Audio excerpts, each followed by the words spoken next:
El caso del reloj silencioso. Chicago, 1933. La Gran Depresión ahogaba a la ciudad en un manto de desesperanza. Las calles olían a carbón y a promesas rotas, mientras los edificios de ladrillo rojo se alzaban como testigos mudos de una época que se desmoronaba. En un tercer piso de la avenida Michigan, bajo un letrero descolorido que rezaba, Investigaciones privadas, Samuel Carver, un hombre de 40 años, con sombrero ladeado y gabardina arrugada, encendía un cigarrillo. La luz del atardecer se filtraba por las persianas, proyectando sombras como barrotes sobre su escritorio. Samuel Carver no era un héroe, era un sabueso, un hombre que olfateaba verdades enterradas bajo mentiras. Había aprendido el oficio en los años 20, cuando Chicago era un tablero de ajedrez donde gánsteres y policías jugaban con reglas distintas. Un buen investigador no busca la verdad absoluta, sino la que paga las cuentas, le había dicho una vez un veterano en el negocio.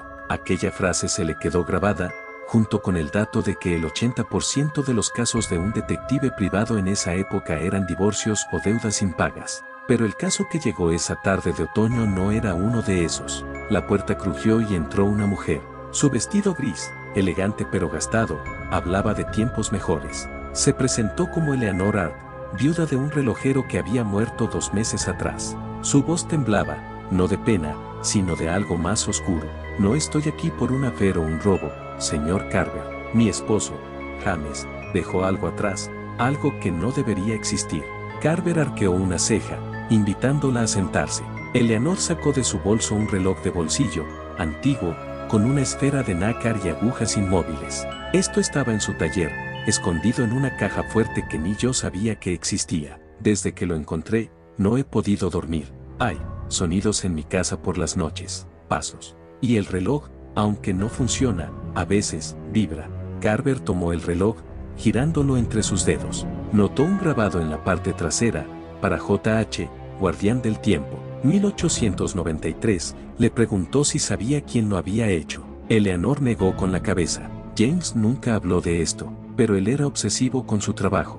Decía que los relojes no solo miden el tiempo, sino que lo atrapan. Intrigado, Carver aceptó el caso. No por el dinero, Eleanor apenas podía pagarle, sino porque algo en el relato de la mujer le erizó la piel, una sensación que no había tenido desde que investigó un caso de extorsión en los muelles del lago Michigan. Antes de que ella se fuera, le pidió una dirección, el taller de James Hart, en el barrio de Pilsen, una zona de inmigrantes checos y polacos que había crecido tras la Feria Mundial de Chicago en 1893. Esa noche, Carver condujo su viejo sedán hacia Pilsen. Las calles estaban casi desiertas, salvo por algún transeúnte envuelto en niebla. El taller de arte era un local estrecho, con un escaparate lleno de relojes detenidos. Forzó la cerradura, un truco aprendido en sus días de novato, y entró. El aire olía a aceite y metal. Encendió una linterna y revisó el lugar, herramientas ordenadas, cuadernos llenos de diagramas, pero nada fuera de lo común. Hasta que encontró una trampilla bajo una alfombra. La trampilla llevaba a un sótano húmedo, iluminado por una bombilla que parpadeaba. Allí había una mesa con planos de un mecanismo extraño, como un reloj gigante con engranajes imposibles. En una pared, un calendario de 1893 estaba marcado con fechas y nombres, todos tachados excepto uno, James Hart. Carver sintió un escalofrío. La Feria Mundial de 1893, conocida como la Exposición Colombina, había sido un hito para Chicago, pero también un imán para estafadores, inventores excéntricos y rumores de experimentos prohibidos en los márgenes del evento. Mientras examinaba los planos, un crujido lo hizo girar. La linterna iluminó una figura en la esquina, un hombre encorvado, con un abrigo raído y un rostro pálido, casi translúcido. No deberías estar aquí, susurró la figura, con una voz que parecía venir de un gramófono roto. Carver retrocedió, su mano buscando instintivamente algo que no llevaba. La figura dio un paso, y el reloj en el bolsillo de Carver vibró con fuerza, como si tuviera vida propia. Corrió escaleras arriba, con el corazón latiéndole en los oídos. Cuando llegó a la calle, la figura había desaparecido, pero el reloj seguía vibrando. Decidió investigar más. Al día siguiente, visitó la Biblioteca Pública de Chicago, un edificio neoclásico que albergaba archivos de la época de la Feria Mundial.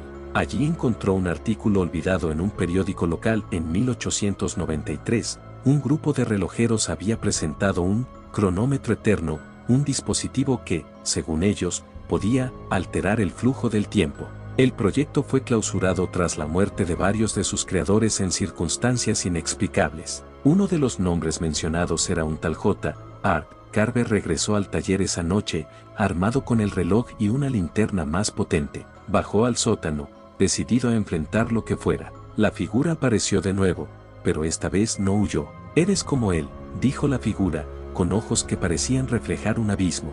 James quiso detenerlo, pero el tiempo no perdona. La figura señaló los planos. «El cronómetro no mide el tiempo, lo devora». El reloj en su mano vibró con tal intensidad que Carver lo dejó caer. Al tocar el suelo, la esfera se abrió, revelando un mecanismo que giraba al revés, emitiendo un zumbido grave. La habitación se llenó de sombras que se movían como si estuvieran vivas. Carver sintió que el aire se volvía pesado, como si el tiempo mismo lo aplastara. Con un esfuerzo, tomó un martillo de la mesa y destrozó el reloj. El zumbido cesó, y las sombras se desvanecieron. La figura emitió un grito que se apagó como un eco. A la mañana siguiente, Carver visitó a Eleanor. Le dijo que el reloj estaba destruido y que no volvería a molestarla. No mencionó el sótano, la figura ni los planos. Ella le agradeció con lágrimas en los ojos, pero mientras Carver conducía de regreso a su oficina, no pudo sacudirse la sensación de que algo lo observaba desde el retrovisor. Nadie volvió a ver a Samuel Carver después de ese día. Su oficina fue cerrada, y sus archivos, incinerados. En Pilsen, los vecinos juraban escuchar, en las noches sin viento, un zumbido grave, como el tic-tac de un reloj que nunca se detiene.